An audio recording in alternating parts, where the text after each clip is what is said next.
I think I want to paint something the way Murray from Tabletop Time painted his space bear thingy. I really like that technique.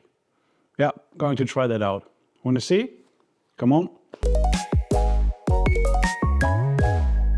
Hey guys, welcome to the Bear and the Brush, and I had Painter's Block.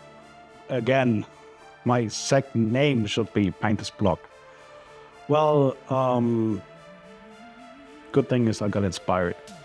This time I got inspired by Murray from Tabletop Time, and he painted the space bear and he used this super wild technique. It reminded me a bit of Craft World Studio, and they have an amazing style, and I will never be able to achieve something like this. But I thought, well, Murray made it sound so easy and so fun that I needed to try it. And also I need to mention Gerald from Might Be Monsters here, because in the recent times he tried painting styles like these and put it out on the Discord and Instagram, and it was mind-blowing. He mastered that style, and I was like, okay, I need to try something like this. I did not achieve what I wanted to achieve, but I had great fun and I learned a lot. And I think that's a cool idea to take you along on the journey, because this is a journey and not a finished end product. So for this, I'm using my new travel paint set. I have this nice big box that I carry around with. It has lights in it. You've seen them here on YouTube, these nice wooden boxes. And I put 24 of the Vallejo game colors in there, like the new ones, and some other stuff I have flying around. So there's like 30 paints in there I always take with me when I'm on the go for my job. But these new Vallejo game colors are freaking amazing. They have a new medium, I think. At least it feels like that. They have super nice opacity, and they are super reliable to work with. I enjoy them immensely, and they are even more reliable, I think, and more consistent than the old game colors. If you haven't got any Vallejo paints yet, these are a solid shot for beginner miniature painters. I don't know why, but I always like to start from a black primer, and if I'm not starting from a black primer, then I'm starting from a black primer with a white Xanatho. I love to see all the details and how the light falls on the mini, and with the Xanatho that is pretty easy to do. And you could also take a picture and use that for future references when you paint it over your base coats. Yeah, that's the way for me to go. We will start with painting some lights and mood. I want the guy to be illuminated by the moon and the lantern, and maybe some off the plate of his base lanterns or fire that is going on around him, because he's in a battle, obviously. And to do that, I will be using some primary colors, just blue, red, yellow, mixing them a bit and spreading them around on the miniature. That will not be tidy. That will absolutely not be tidy. I'm just going for slapping around paint, having fun, and setting the base tone of the mini. I will also link the video from Tabletop Time and the time code when Murray starts doing this.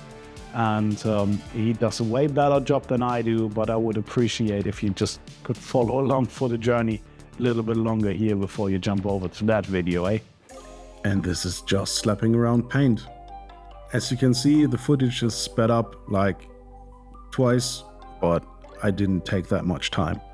I was really sloppy, and I was just aiming for the areas where the light would hit, like the moonlight from above, or the fire, or the lantern down from below. And I even wet blended some of the colors. As you can see here, I'm adding some purple in and some red, and then I'm going to grab some yellow, and I will mix that on the still wet paint into an orange. And this is a really nice undercoat for all of my lightings I will set up later. So this mini obviously isn't painted in the real colors it should be painted in. So we're gonna switch over to that, and we start by placing midtones and highlights. And we will be leaving colors shining through from underneath, like the tones we just set on the miniature, and maybe glaze over them later to get a more cohesive look, but still have those underlying tones in the paint job. And this is the part of the miniature that Murray did way better. I'm going in here and I'm painting like the mid-tone area, and then I will add some highlights later on. For this stone thing, I'm taking some gray, and this is just to demonstrate it. And I want to keep a lot of the colors I added in there, like the light colors we did before. I want to keep them. And I wasn't quite brave enough to do that like Murray did, because I painted over a lot of the other colors and then just went in with some highlights.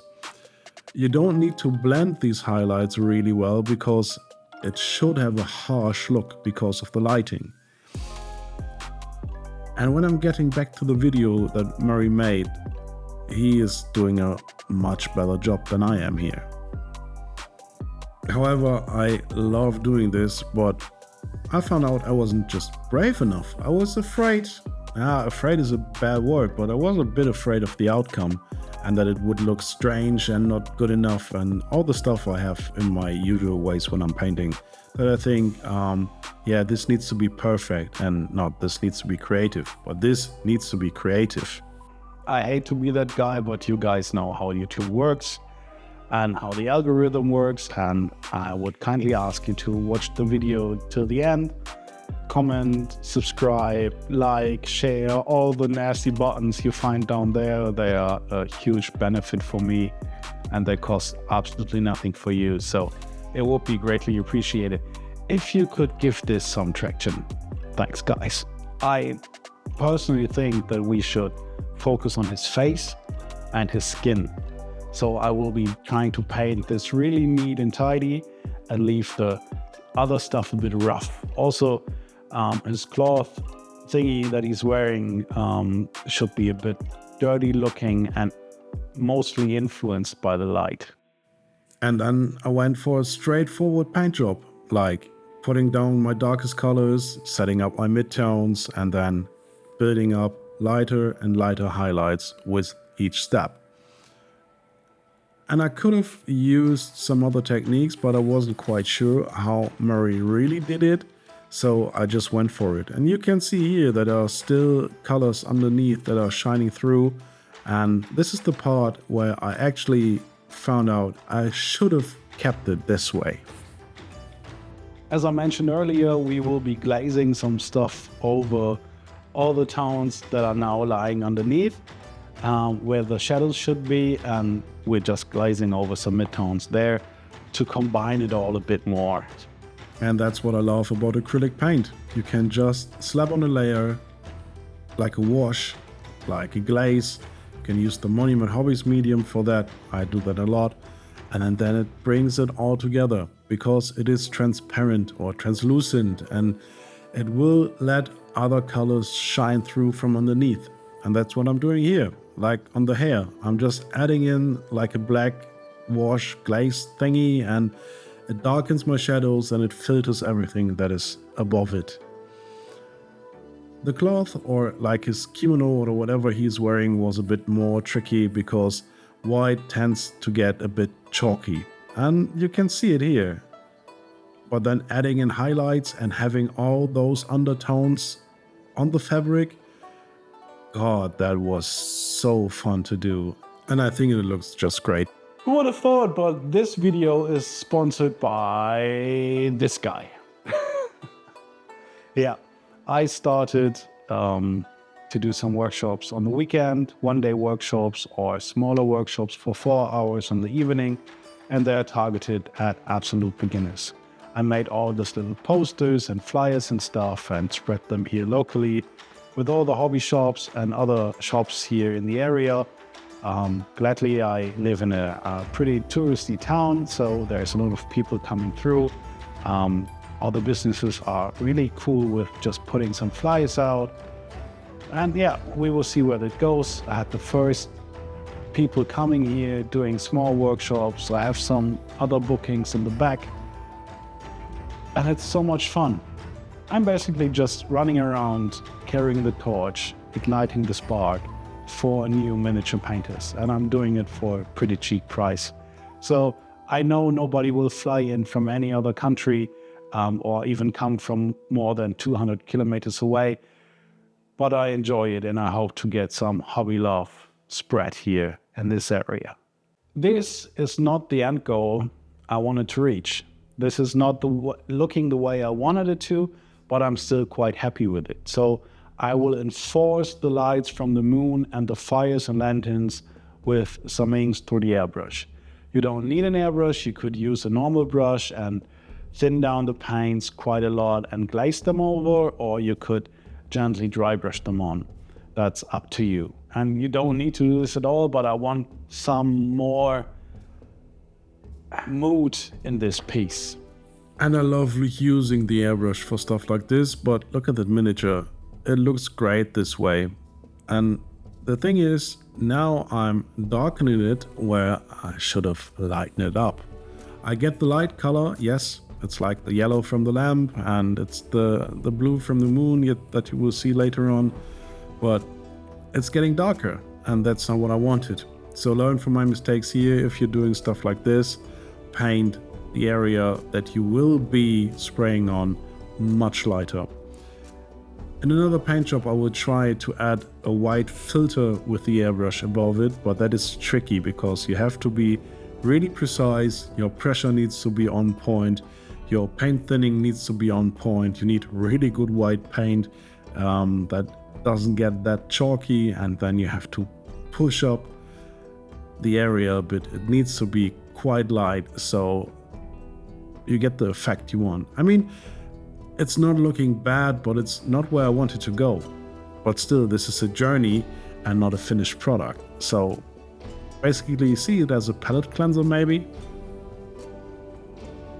For myself, I learned today that I did not get the result I wanted because I was too caught up in my own ways.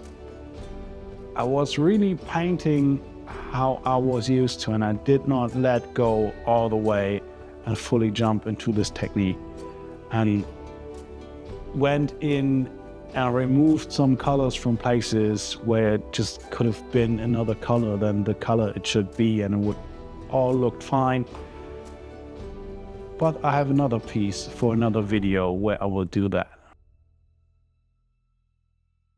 The last thing I need to do now is to add some more highlights in to make it less dull and give this piece a bit more contrast. Now that I've painted in the light colors, it lacks contrast, so I will be painting in some highlights. And I think it will turn out into a paint job that I enjoy doing and I enjoy looking at while it's done. That's quite a new feeling for me. I'm mostly critical when it comes to my own paint jobs, but I like this one. I don't know why. Maybe you find something you enjoy in this technique or something you like on this paint job, and if you do, maybe hit me up in the comments. But it's just paint, so it's fixable. And I'm using a strange technique here. I'm putting on some highlights and then I'm blending it with another brush. This is two brush blending basically, but I'm using a dry brush to blend it. And this works quite nice because it fans out, it spreads out the paint, and it gets you a really nice transition when you're doing this. Also, sorry by the way, I wasn't aiming right with the camera at this point because I was quite concentrated on the paint job. And as you can see here, I'm adding on quite bright white highlights, and then I'm taking the other brush just to blend them in and maybe push them even a little more so I get the original fabric color, like this white, and all the atmospheric colors too. That was so much fun. That was so easy. It felt so easy. It was so enjoyable to do. So I think it's time for the reveal. Gotcha. You thought you were getting your reveal right now. You're getting the verdict right now and the reveal afterwards, because I'm making this video, I'm cutting this, so I'm deciding what's next. Tricks aside, verdict. It was fun, as I said before. I enjoyed it, and Am I doing it like the masters do? Nah. Did I get any similar result? Nope. I can safely say no, I did not get anywhere in the ballpark range of those guys. They are doing an amazing job. But I found out why. And that's the thing that always holds me back. It's my impatience. I am so freaking impatient. And painting takes time. And I did not take the time, or I did not take as much time as I should to go for this. I mean, you saw that I needed to do some airbrushing afterwards, and that shouldn't be necessary to get this effect. So I did not everything right, but I am super in love with the paint job. I'm super in love with the technique. It was super liberating, and I enjoyed it immensely. So now you get to see the finished mini.